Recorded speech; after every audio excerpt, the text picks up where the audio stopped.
Video ini akan menerangkan berkenaan dengan prosedur pendaftaran atas talian bagi pengguna baru portal eSettle dan cara menetapkan semula kata laluan sekiranya pelanggan terlupa kata laluan yang telah ditetapkan. Skrin menunjukkan halaman utama portal eSettle. Sekiranya pelanggan belum mempunyai akaun eSettle, sila tekan daftar di sini untuk mendaftar ID akaun.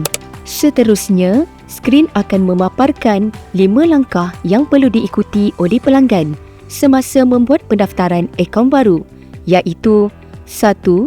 Terma dan syarat, 2. Kategori pelanggan, 3. Pendaftaran ID dan kata laluan, 4. Prapengesahan, 5. Pengesahan email. Untuk terma dan syarat, anda perlu menanda terlebih dahulu di ruangan kotak terma dan syarat sebelum ke butang seterusnya. Untuk kategori pelanggan, anda diminta untuk memilih kategori pemohon sama ada pelanggan atau waris. Seterusnya, untuk pendaftaran ID dan kata laluan, sila masukkan nombor kad pengenalan pelanggan di ruangan yang disediakan.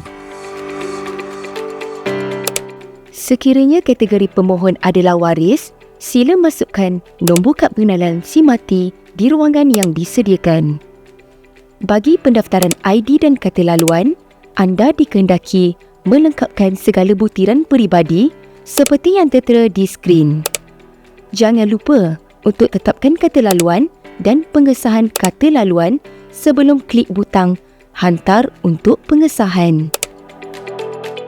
Untuk prapengesahan, sila buat pengesahan melalui email yang telah didaftarkan dengan memasukkan 6 digit kod yang telah diberikan melalui email.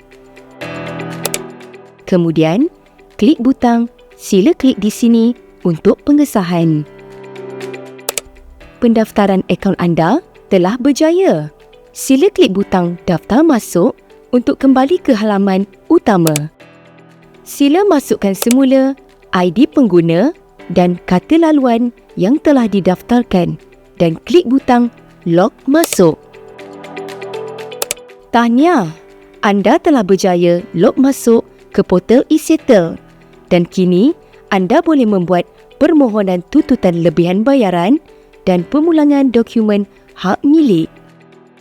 Apa akan terjadi sekiranya anda terlupa kata laluan? Jangan risau, anda boleh ke halaman utama portal eSettle dan klik butang lupa kata laluan. Anda perlu menanda terlebih dahulu di ruangan kotak terma dan syarat sebelum ke butang seterusnya.